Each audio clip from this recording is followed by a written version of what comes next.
O cotidiano e a história de Agnes Heller.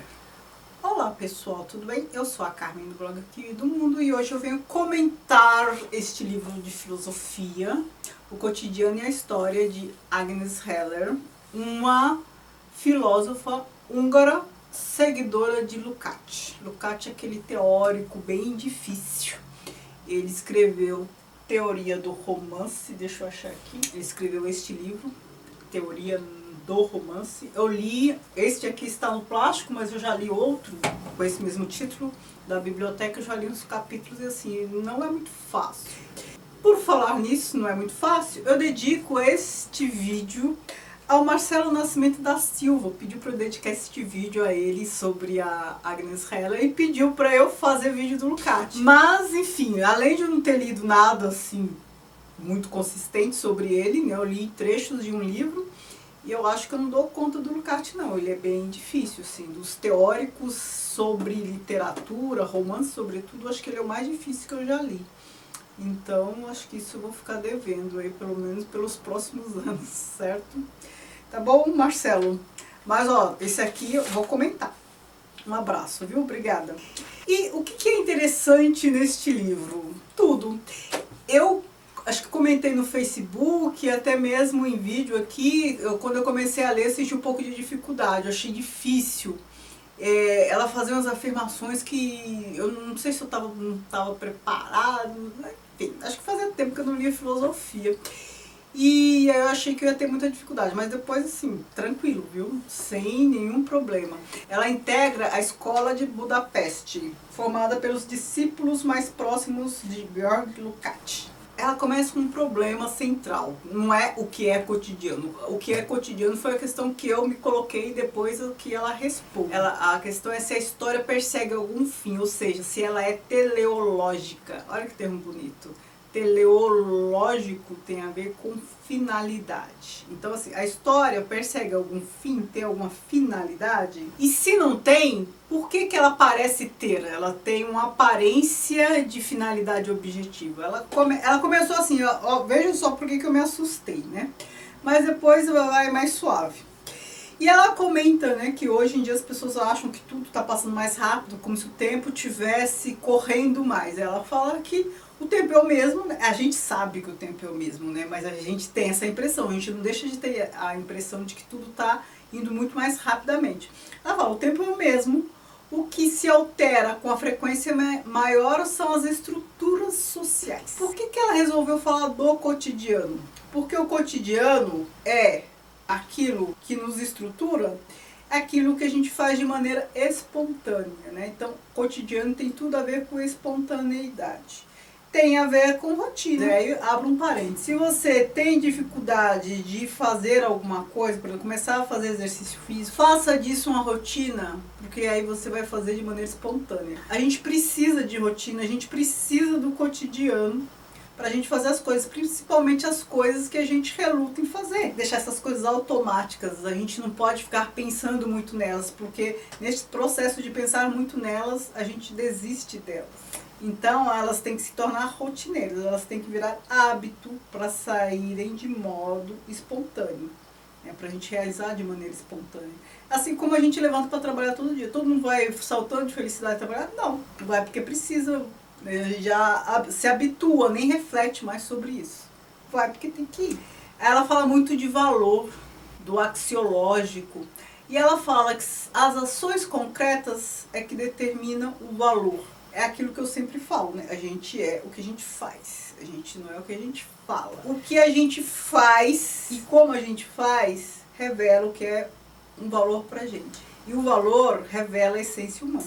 Então, percebam, as alterações sociais ocorrem com maior frequência, mas as ações concretas preservam os valores. E a gente cai naquilo que eu já falei pra vocês, a gente só faz o que a gente prioriza. A gente só faz aquilo que é valor pra gente. E nesse valor cotidiano, no modus operandi, nas escolhas e tudo, a essência humana é revelada. Ela fala assim, todo juízo referente à sociedade é um juízo de valor, na medida em que se apresenta no interior de uma teoria, de uma concepção de mundo. E agora, para resumir um pouco, ela fala, né, do que é espontâneo, do que é cotidiano e tudo mais, e ela destaca algumas coisas: preconceito, indivíduo, sociedade, né, os papéis sociais, e no fim ela fala um pouco de ética, numa perspectiva marxista. Veja o que ela fala em relação ao preconceito. O preconceito é um tipo particular de juízo provisório, e para entender a sua origem, temos que considerar uma outra propriedade da estrutura da vida cotidiana. Ela fala que o preconceito é um juízo provisório. E eu vou ler um trechinho. Ó. 2 diferentes afetos podem nos ligar a uma opinião, visão ou convicção: a fé e a confiança. O afeto do preconceito é a fé. Então, é a fé e é um juízo provisório. Então, é uma crença sem fundamento. Percebam como ela fala isso sem dizer diretamente? Ela fala assim, ó: crer em preconceitos é cômodo porque nos protege de conflitos, porque confirma nossas ações anteriores. Por isso tem a ver com fé, não uma perspectiva religiosa, mas fé no sentido de uma crença, uma vontade de acreditar, mesmo que você não tenha elementos, fundamentos para acreditar no que você acredita. É porque você quer acreditar. É uma vontade sua de que aquela coisa seja do jeito que você imagina. Mais um trecho. O ódio não se dirige tão somente contra aquilo que não temos fé, mas também contra as pessoas que não creem no mesmo que nós. A intolerância emocional, portanto, é uma consequência necessária da fé. Perceba o sentido de fé? Ela não está falando de fé numa perspectiva religiosa. Se a gente trouxer isso para o nosso contexto atual, a gente vê toda essa intolerância de internet em relação à política tal, sem nenhum embasamento. As pessoas simplesmente acham que têm o direito de falar o que querem, de pensar o que pensam, mesmo estando erradas. E não adianta falar, não existe certo ou errado. Existe, porque existe conceito. Então, quando você fala que a pessoa está errada, ela está errada porque ela está afirmando coisas que não tem nada a ver. O conceito daquilo é uma outra coisa, tem um outro sentido. Ela está totalmente alienada, alheia do conceito, mas ela simplesmente acredita que ela pode dizer, acredita que é assim, pronto, acabou. Ela tem fé. É claro que isso só gera mais preconceito. Vou ler mais um trecho. A maioria de nossos preconceitos tem um caráter imediata ou imediatamente social. Em outras palavras, costumamos pura e simplesmente assimilá-los de nosso ambiente para depois aplicá-los espontaneamente a casos concretos através de mediações.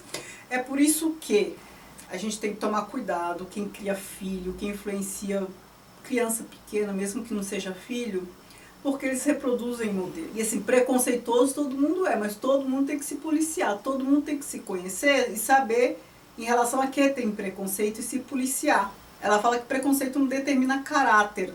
Quanto a isso eu tenho dúvida, não sei se eu concordo. Porque se a gente é o que a gente faz, se a gente age de maneira preconceituosa, a gente pode mudar nosso modo de agir, a gente pode mudar nosso modo de agir, mas a gente também pode mudar o caráter. Então assim, não é porque a gente pode mudar, ela não afirma isso aqui, hein? Isso que eu tô falando agora, que também isso não vai estar relacionado a caráter. Eu acho que tá sim. O que eu ia falar é o seguinte, não só porque as nossas ações determinam o que a gente é, mas porque outras pessoas podem reproduzir o modelo. E eu falo de criança, mas não é só criança. Se a gente pensar que adultos até têm uma pessoa como uma figura, um modelo a ser seguido, um exemplo a ser seguido, então essa pessoa, ela também é um exemplo de comportamento para outras. Então, assim, modelo pode ser reproduzido, né? Ela fala assim, ó: a maioria dos preconceitos, embora nem todos, são produtos das classes dominantes. As classes dominantes desejam manter a coesão de uma estrutura social que lhes beneficia e mobilizar em seu favor, inclusive os homens que representam interesses diversos. E até mesmo, em alguns casos, as classes e as camadas antagônicas. E ela fala explicitamente aqui da burguesia. Como boa marxista, ela não poderia deixar de colocar a culpa na burguesia. Veja só o que ela fala. A classe burguesa produz preconceitos em muito maior medida que todas as classes sociais conhecidas até hoje. Percebam, a classe burguesa, ela não está falando de pessoas ricas. Quem é rico mesmo, rico assim, pai, você nem sabe como o rico vive, pessoas muito ricas. Você sabe pouco sobre os ricos. A gente sabe muito sobre o burguês. O burguês, ele atua mais nas dinâmicas sociais do que os ricos. Rico mesmo tem há poucos, burgueses há muitos. Os burgueses determinam mais comportamento. O pobre se espelha mais no burguês do que no rico, porque o rico mesmo, ele mal conhece. A coesão da sociedade burguesa foi, desde o primeiro momento, mais instável que as da antiguidade ou do feudalismo clássico. Por isso, os chamados preconceitos de grupo, os preconceitos nacionais, raciais, étnicos, só aparecem no plano histórico, em seu sentido próprio, com a sociedade burguesa. Eu já falei para vocês em vários vídeos, mais ou menos no século XVIII, a sociedade burguesa ela começou a organizar a sociedade. Né? Então, assim, louco no hospício, doente no hospital, artista de rua no circo, foi criando várias instituições para higienizar e deixar o espaço público limpo. A história da loucura do Foucault, tem até playlist aqui de leitura, isso fica bem evidente. A burguesia cria muitos excluídos. O preguiçoso, o que ela chama de preguiçoso, né? É estigmatizado, e várias outras coisas. Então, toda a sociedade cria os seus excluídos. Quando a gente fala sociedade, a gente está falando sobretudo da burguesia. Ela tem o poder de instituir o real. Os ricos, eles estão no plano mais superior, assim, de não se envolver com muita coisa. A burguesia é que determina comportamento, né, na maior parte das vezes. É claro, nunca estou falando em termos absolutos, hein? Eu estou falando do que acontece com maior incidência. Agora, quando ela fala de indivíduo e comunidade, ela fala de algo muito próximo ao que a gente viu lá no Mal-Estar da Civilização, do Freud. Ela fala assim: nenhum homem é capaz de atuar de tal modo que o seu ato se converta em exemplo universal, já que todo homem atua sempre como um indivíduo concreto em uma situação concreta. Quanto maior é a importância da moralidade, do compromisso pessoal, da individualidade e do risco, que vão sempre juntos, na decisão acerca de uma alternativa dada, tanto mais facilmente essa decisão eleva-se acima da cotidianidade. E tanto menos se pode falar de uma decisão cotidiana. Ou seja, ela está falando que tudo que não é espontâneo, tudo que é bem particular, aquele ser não diz respeito a N outras pessoas, tudo que é muito individual se afasta do cotidiano. Outro trecho. O homem torna-se indivíduo na medida em que produz uma síntese em seu eu, e que transforma conscientemente os objetivos e aspirações sociais em objetivos e aspirações particulares de si mesmo, e em que, desse modo, socializa, entre aspas, sua particularidade. A distância é essencial à individualidade. Então, o que ela está falando aqui? Ora, parte e todo. A parte, o indivíduo, ele carrega características do todo, da sociedade. Mas ele tem elementos próprios, características próprias, que são só deles, porque senão, se todos tivessem todos os mesmos elementos, seria uma massa amorfa, sem forma. Mas não, é um todo formado por partes que são individuais, e ele externaliza essa singularidade, né? Não fica só para ele externaliza para os outros. Então, é uma interioridade que faz o caminho, né, para o exterior. É um movimento dialético, né, da sociedade e do indivíduo. Uma contaminação, né, só para usar uma teoria biológica. Porque ela fala sobre papéis sociais. Ela fala uma coisa bem legal aqui. São 4 comportamentos que ela pontua. O primeiro, identificação, que ela chama de identificação. Quando o indivíduo se identifica com um papel dado, papel social dado, ele se identifica a tal ponto, uma aderência a tal ponto, que não tem crítica, não tem distanciamento. Então ela chama isso de alienação. O outro comportamento é do indivíduo que aceita as regras do jogo, né? Que jogo? Ora, os papéis eles são criados pela sociedade. E o indivíduo ele está sempre nessa questão de manter sua singularidade e fazer parte de uma coletividade. Aquelas questões que eu já comentei quando fiz o vídeo Mal-Estar na Civilização do Freud. E o segundo comportamento é do indivíduo que não se identifica com o papel, mas ele cumpre. Se ele não se identifica, ele tem um distanciamento. Mas ele não faz necessariamente a crítica. O que ele faz? Ele cumpre o próprio papel, só que ele dissimula, ele esconde o que ele pensa, o que ele sente, ele sabe o que os outros pensam, esconde o que ele sente, o que ele quer. É um manipulador. Ela chama essa figura de incógnito dissimulado, que é capaz de penetrar no papel em sua função social. essa personalidade torna-se demoníaca, amoral. Ninguém o conhece, mas ele conhece todos e tem todos em suas mãos. É um manipulador mesmo, né? No limite até um psicopata, né? Indo já para um extremo. Um outro papel é quando o indivíduo se distancia e não cumpre o papel. Então, é o que ela chama de incógnito de oposição. O homem situado no incógnito de oposição encontra-se em contraposição com o mundo em que vive.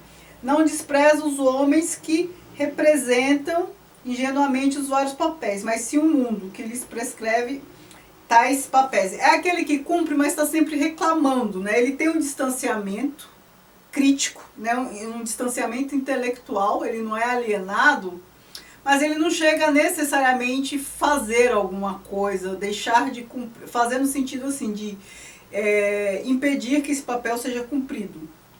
Ele critica o mundo, ele critica o estado das coisas, embora cumpra. E o último comportamento é a recusa do papel. Quem me acompanha aqui há mais tempo sabe que eu adoro quem recusa as coisas, né? Aí ela define assim: esse homem já não se distancia do papel, nem tenta preservar sua personalidade através do papel, mas a realiza sem inserir-se na ordem dos comportamentos de tipo papel. Trata-se sempre de um rebelde, ainda que não necessariamente um revolucionário. É um rebelde, aquele que rejeita, recusa, mas ele não chega a gerar uma transformação, certo? Eu acho que eu me encaixo um pouco nesse. Acho que nesse aqui da recusa e no terceiro ali, que reclama e tal. Agora o que ela fala da ética marxista, eu destaquei um trechinho. Para Marx, a moral é a relação existente entre o indivíduo, sua circunstância e suas possibilidades concretas. É mais ou menos aquilo que Ortega y Gasset disse: eu sou eu e minhas circunstâncias.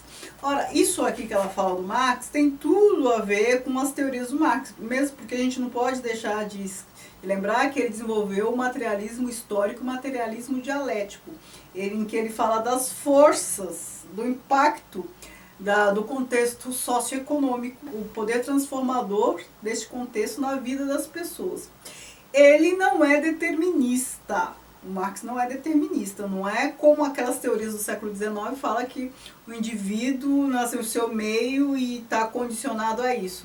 Se ele fosse determinista, ele teria desenvolvido a teoria, né, a luta de classes, o socialismo para depois o comunismo e tal. Não, quando você é determinista, você acha que é isso, pronto, acabou, não há o que fazer. Marx não era.